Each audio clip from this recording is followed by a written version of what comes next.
बिस्मिल्लाहिर्रहमानिर्रहीम। तमाम नाज़रीन और सामीन को अस्सलाम वालेकुम वरहमतुल्लाहि वबरकातुहू।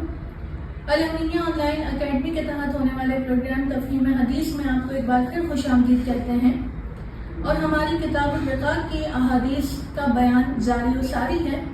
किताबुल रिकाक में वो अहादीस बयान की जाती हैं जो इंसान को दुनिया से बेरग़बत करती हैं, आखिरत की तरफ माइल करती हैं और इंसान के दिल को नरमी की तरफ लेकर आती हैं। तो इन्हीं अहादीस में अगली हदीस पाक जो कि बुखारी शरीफ की 6429 हदीस करीमा है, इसका बयान हमारा इंशाअल्लाह आज की नशिस्त में होगा। इसकी सनद इमाम बुखारी बयान फरमाता है कि हद्दसना अब्दान, हमें हदीस बयान की अब्दान ने अन अबी हमजा, अबू हमजा से रिवायत करते हुए, अनिल आमश और वो रिवायत करते हैं आमश से, अन इब्राहीम वो रिवायत करते हैं इब्राहीम से, अन अबीदा वो अबीदा से रिवायत करते हैं, अन अब्दुल्लाह रज़ियल्लाहु ताला अन्हु और वो हज़रत अब्दुल्लाह रज़ियल्लाहु ताला अन्हु से रिवायत करते हैं, अन नबी सल्लल्लाहु अलैहि वसल्लम क़ाल और वो रिवायत करते हैं हुज़ूर अलैहिस्सलातु वस्सलाम से कि आपने फरमाया, खैरुन नासि क़र्नी कि सबसे बेहतरीन मेरा ज़माना है, सुम्मल लज़ीना यलूनहुम फिर वो जो इनसे मिलने वाले हैं, सुम्मल लज़ीना यलूनहुम फिर वो जो उनसे मिलने वाले हैं, सुम्मा यजीउ मिन बादिहिम कौमुन फिर इनके बाद ऐसे लोग आ जाएंगे, तस्बिक़ु शहादतुहुम ऐमानहुम कि जिनकी गवाहियाँ उनकी कसम पर साबित होंगी, व ऐमानुहुम शहादतहुम और कभी उनकी कस्में उनकी गवाहियों पर साबित होंगी। इस हदीस करीमा में इब्तिदा में जो अल्फाज बयान फरमाए गए, इस पर हमारा पिछले नशिस्त में भी कलाम हो चुका है कि सबसे बेहतरीन ज़माना हुज़ूर अलैहिस्सलातु वस्सलाम का ज़माना है, यानी सहाबा किराम जिस ज़माने में मौजूद थे वो सबसे बेहतरीन ज़माना है। इसके बाद ताबीईन का ज़माना बेहतर है। ताबीईन वो शख्स होते हैं कि जिन्होंने हालत ईमान में किसी सहाबी की ज़ियारत की हो, और फिर इसके बाद जो बेहतरीन ज़माना है वो तबा ताबीईन का ज़माना है।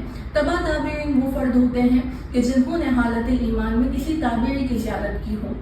तो ये तीन ज़माने सबसे बेहतर हैं। इसके बाद के अफराद दुनिया में हद से ज़्यादा मशगूल हो जाएंगे।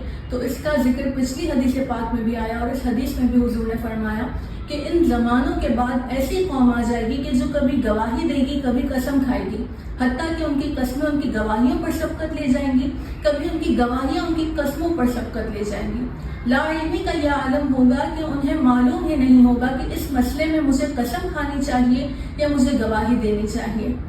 लोग हद से ज़्यादा लाइल्म होंगे और वो अपनी बातों में कस्मों को हद से ज़्यादा जिक्र करते रहेंगे और अपनी गवाहियों की जो शरई मायार है उन पर भी पूरा नहीं उतरते होंगे।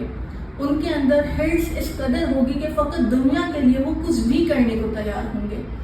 और अगर आज के दौर में हम देखें तो वाकई ये मामला हमारे ज़माने में पाया जाता है। लिहाजा हमें चाहिए कि अगर किसी मामले में हमें अल्लाह की कसम खानी हो तो उस वक्त तक हम कसम ना खाएं जब तक हमें उस बात का यकीन ना हो, क्योंकि झूठी कसम खाना ये इंतहाई बुरा है।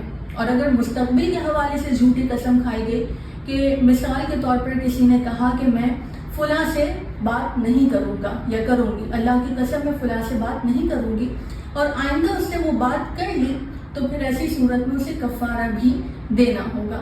लिहाजा हमें इन चीज़ों का भी इल्म होना चाहिए कि कब हमें कसम खानी है, कब नहीं खानी। और बुजुर्गान दीन तो फरमाते हैं कि ज़्यादा कसमों से गुरेज ही करना चाहिए। अल्लाह तबारक व तआला से दुआ है कि हमें अहकाम शरइया को सीख कर अमल करने की तौफीक अता फरमाए।